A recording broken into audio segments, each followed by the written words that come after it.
Imagine por um momento que a história do nosso planeta, com seus 4 bilhões e meio de anos, fosse condensada em um único dia de 24 horas. Nessa escala, os seres humanos modernos surgiriam apenas nos últimos segundos antes da meia-noite. E, no entanto, em uma fração infinitesimal desse último segundo, conseguimos alterar a face da Terra de maneira mais drástica e rápida do que qualquer evento natural anterior. Exceto talvez o impacto de asteroides gigantes. Estamos vivendo em uma época sem precedentes, um momento que os cientistas começaram a chamar de a Grande Aceleração. E é exatamente sobre essa encruzilhada crítica que vamos conversar hoje. Baseando-nos na análise incisiva e nos dados alarmantes apresentados por Tony Juniper em sua obra sobre como estamos, literalmente, destruindo nosso lar. Para entender a magnitude do que está acontecendo, precisamos olhar para os números, mas não como estatísticas frias, e sim como indicadores vitais de um paciente que está na UTI. Pense no ano de 1950. Para muitos, parece história recente, a época dos nossos avós. Desde então, a população mundial não apenas cresceu, ela explodiu, triplicando de tamanho para mais de 7 bilhões e 400 milhões de pessoas. Mas o que é verdadeiramente assustador não é apenas o número de bocas para alimentar, é o apetite voraz que desenvolvemos. Enquanto a população triplicou, a economia global expandiu-se 10 vezes. Estamos consumindo recursos, queimando energia e produzindo resíduos em uma escala que desafia a capacidade regenerativa da biosfera. É como se estivéssemos vivendo a crédito, gastando o capital natural da Terra em vez de vivermos dos seus juros, e a conta, infelizmente, está chegando. Essa pressão demográfica e econômica não se distribui uniformemente pela superfície do planeta, ela se concentra, pulsa e irradia a partir de pontos específicos, as cidades. Estamos testemunhando a maior migração da história humana, um êxodo massivo do campo para o concreto. Hoje, mais da metade da humanidade vive em áreas urbanas. As cidades tornaram-se os motores da nossa civilização, mas também os seus maiores sorvedouros de recursos. Elas ocupam apenas cerca de 2 a 3% da superfície terrestre, mas consomem 75% dos recursos naturais e são responsáveis por uma parcela esmagadora das emissões de gases de efeito estufa. Imaginem megacidades com mais de 10 milhões de habitantes, monstros de aço e vidro que nunca dormem, exigindo um fluxo constante de água, comida e energia, enquanto expelem rios de esgoto e montanhas de lixo. Essa urbanização desenfreada desconectou-nos dos ciclos naturais, criando uma ilusão perigosa de que a comida vem do supermercado e a água da torneira, quando na verdade dependemos inteiramente de ecossistemas que estamos sistematicamente degradando. E falando em dependência, não podemos ignorar o sangue que corre nas veias dessa civilização industrial, a energia. Desde a Revolução Industrial, viciamo-nos em combustíveis fósseis. Carvão, petróleo e gás natural têm sido os impulsionadores do nosso progresso, permitindo-nos viajar mais rápido, produzir mais e viver com confortos inimagináveis para os reis do passado. Mas esse pacto faustiano tem um preço oculto e devastador. A queima desses combustíveis liberou na atmosfera o carbono que estava sequestrado no subsolo por milhões de anos.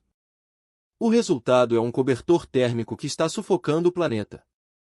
A concentração de dióxido de carbono na atmosfera ultrapassou níveis nunca vistos nos últimos 800 mil anos.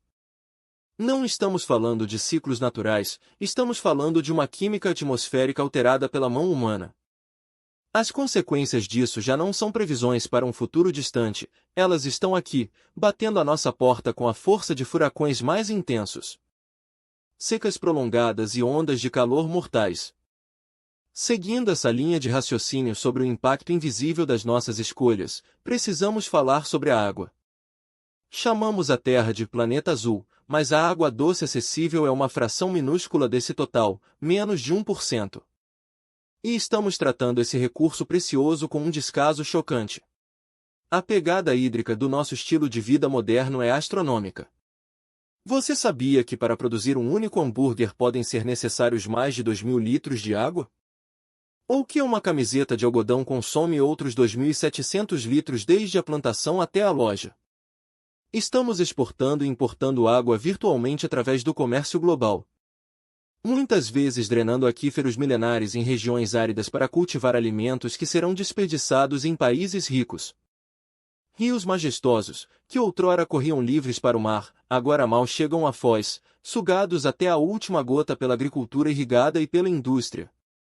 O mundo está com sede, e a escassez de água promete ser um dos maiores catalisadores de conflitos geopolíticos nas próximas décadas.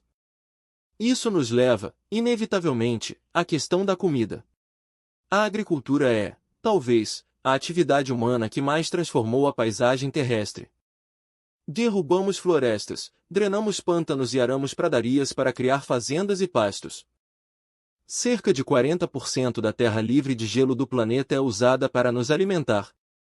A chamada Revolução Verde aumentou a produtividade com fertilizantes sintéticos e pesticidas, salvando bilhões da fome.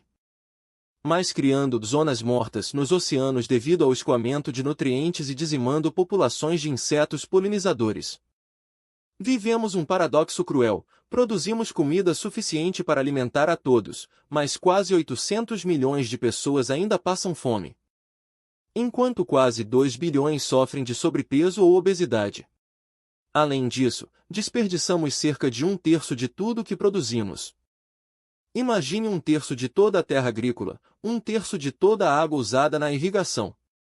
Tudo isso sendo usado para produzir comida que vai direto para o lixo. É uma ineficiência que o planeta não pode mais suportar. Enquanto transformamos a Terra para nosso uso exclusivo, estamos expulsando nossos companheiros de viagem. Estamos vivendo a sexta extinção em massa, a primeira causada por uma única espécie, nós. A taxa de desaparecimento de espécies é hoje centenas, talvez milhares de vezes maior do que a taxa natural de fundo. Não estamos perdendo apenas animais carismáticos como tigres ou rinocerontes, estamos perdendo a teia da vida que sustenta a nossa própria existência. Insetos, anfíbios, aves, corais, todos estão sob cerco. A biodiversidade não é apenas algo bonito de se ver, é o sistema imunológico do planeta, o regulador do clima, o purificador da água. Ao destruir a biodiversidade, estamos desmantelando os sistemas de suporte à vida da nave Terra. As florestas tropicais, pulmões e ar-condicionado do mundo, estão sendo convertidas em pasto e plantações de soja a um ritmo alucinante, liberando ainda mais carbono e reduzindo a capacidade do planeta de regular sua temperatura. Mas a destruição não se limita à terra firme. Os oceanos, que absorveram grande parte do calor excessivo e do dióxido de carbono que emitimos, estão pagando um preço alto. Eles estão se tornando mais quentes e mais ácidos. A acidificação dos oceanos é o gêmeo maligno do aquecimento global. À medida que a água do mar absorve CO2, sua química muda, tornando a vida difícil para organismos que constroem conchas e esqueletos de carbonato de cálcio, como corais e plâncton. Se a base da cadeia alimentar marinha colapsar, as consequências para a humanidade, que depende do mar para uma parte significativa da sua proteína, serão catastróficas. E como se não bastasse a mudança química e térmica, estamos transformando o oceano em uma sopa de plástico. Estima-se que, se não mudarmos o curso, em meados deste século haverá mais plástico do que peixes nos oceanos, em peso. O plástico está em toda parte, das fossas abissais mais profundas às praias mais remotas, entrando na cadeia alimentar e, eventualmente, nos nossos próprios corpos. Diante desse cenário que parece saído de um filme de terror ecológico, é natural sentir desespero. No entanto, o livro de Tony Juniper e os dados que analisamos também apontam para caminhos de esperança. A mesma engenhosidade humana que criou a grande aceleração pode ser redirecionada para uma grande transição. Já temos as tecnologias necessárias para substituir os combustíveis fósseis.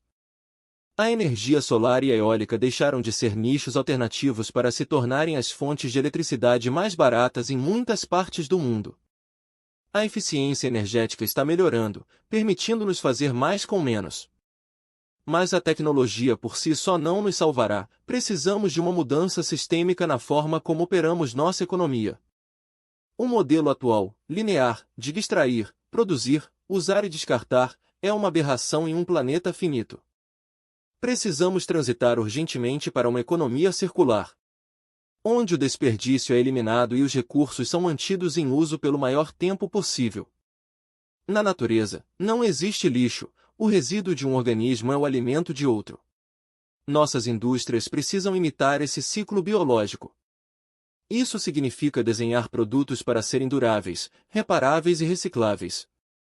Significa valorizar o serviço que o produto presta, e não a posse do material em si. Essa mudança não é apenas necessária ecologicamente, ela é uma oportunidade econômica de trilhões de dólares. Além da economia, precisamos redefinir o que entendemos por sucesso e desenvolvimento. O Produto Interno Bruto, o PIB, tem sido a bússola que guia as nações, mas é uma bússola quebrada. O PIB mede a atividade econômica, mas não distingue entre o que constrói e o que destrói. Se cortarmos uma floresta milenar e vendermos a madeira, o PIB sobe. Se houver um derramamento de óleo e gastarmos bilhões para limpar, o PIB sobe. Precisamos de métricas que valorizem o bem-estar humano e a saúde dos ecossistemas. Os Objetivos de Desenvolvimento Sustentável da ONU oferecem um roteiro para isso, integrando a erradicação da pobreza com a proteção ambiental. A justiça social e a justiça ambiental são dois lados da mesma moeda, não podemos ter um planeta saudável em um mundo profundamente desigual, onde os mais ricos consomem vorazmente enquanto os mais pobres sofrem as consequências da degradação ambiental sem terem contribuído para ela. Um aspecto crucial dessa transição é a alimentação. Mudar o que colocamos no prato é uma das ações individuais mais poderosas que podemos tomar. Reduzir o consumo de carne, especialmente de carne bovina, pode liberar vastas áreas de terra para a restauração florestal e reduzir drasticamente o uso de água e as emissões de metano. Não precisamos que todos se tornem veganos da noite para o dia, mas uma redução consciente no consumo de produtos animais, aliada ao fim do desperdício de alimentos, teria um impacto global imediato e profundo. Outro ponto de virada é a educação e o empoderamento das mulheres. Dados mostram que quando as mulheres têm acesso à educação e controle sobre sua saúde reprodutiva, as taxas de natalidade caem naturalmente e o bem-estar das famílias aumenta. A estabilização da população mundial é parte da equação da sustentabilidade, mas deve ser alcançada através do progresso social e dos direitos humanos, não de coerção.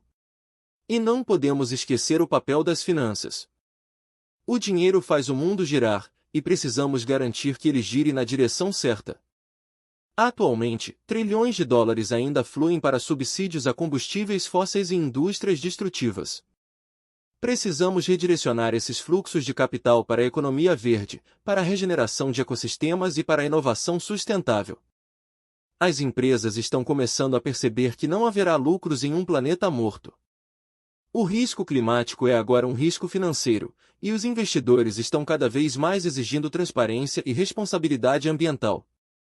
A grande aceleração trouxe benefícios inegáveis para a humanidade em termos de saúde, longevidade e conforto material para muitos. Mas o custo foi a desestabilização dos sistemas terrestres. Agora, estamos no limiar de uma nova era. O futuro não está escrito. Ele será definido pelas escolhas que fizermos na próxima década. Temos o conhecimento, temos a tecnologia e temos os recursos. O que falta, muitas vezes, é a vontade política e a consciência coletiva de que somos parte da natureza, e não seus mestres. Ao olharmos para os gráficos que mostram as curvas ascendentes de temperatura, de extinção e de poluição, podemos vê-los como um atestado de óbito ou como um chamado à ação. A ideia de suavizar a curva, de dobrar essas tendências perigosas de volta a um patamar seguro, é o desafio definidor do nosso tempo. Requer que repensemos tudo, desde como geramos energia até como construímos nossas cidades e como nos relacionamos uns com os outros. Tony Juniper, em sua análise, nos lembra que a Terra tem limites. Os cientistas definiram 9 fronteiras planetárias, limites seguros dentro dos quais a humanidade pode prosperar. Já ultrapassamos perigosamente alguns deles, como a integridade da biosfera e os fluxos biogeoquímicos de nitrogênio e fósforo. Mas outros ainda estão ao nosso alcance. A recuperação da camada de ozônio é um exemplo brilhante do que podemos alcançar quando o mundo se une em torno de um objetivo comum baseado na Ciência. O Protocolo de Montreal provou que a cooperação internacional funciona. Precisamos agora desse mesmo espírito, mas em uma escala muito maior, para enfrentar a emergência climática e a crise da biodiversidade. Portanto, ao encerrarmos esta reflexão, fica o convite para que cada um de nós assuma o seu papel. Não somos apenas passageiros na nave Terra, somos a tripulação. E a nave está emitindo sinais de alerta vermelhos em todos os painéis de controle. Ignorá-los não é mais uma opção. A transição para um mundo sustentável vai acontecer, seja pelo design inteligente e pela ação proativa, ou pelo desastre e colapso forçado. A escolha, por enquanto, ainda é nossa. Precisamos cultivar uma nova ética planetária, uma que reconheça que a economia é uma subsidiária integral da ecologia. Sem um planeta saudável, não há mercado, não há empregos, não há sociedade. A proteção da natureza não é um luxo ou um hobby para os fins de semana, é a base fundamental da nossa segurança e prosperidade. Cada grau de aquecimento que evitamos, cada espécie que salvamos da extinção, cada hectare de floresta que protegemos ou restauramos, conta.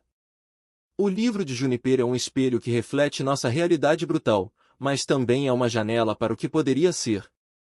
Um mundo onde as cidades são verdes e respiráveis, onde a energia é limpa e infinita. Onde os oceanos pulsam com vida e onde a humanidade vive em equilíbrio com os sistemas naturais que a sustentam. Esse mundo é possível. Mas para chegar lá, precisamos acordar do transe do consumo desenfreado e da indiferença. Precisamos entender que o tempo é o recurso mais escasso que temos. Agradeço por ter me acompanhado nesta jornada através dos dados e das histórias que definem o nosso momento atual na Terra. Que esta conversa sirva como combustível para a mudança, inspirando conversas, decisões e ações que nos afastem do abismo e nos coloquem no caminho da regeneração. O planeta é resiliente, mas ele precisa que paremos de lutar contra ele e comecemos a lutar por ele. Até a próxima, e lembrem-se, não existe planeta B.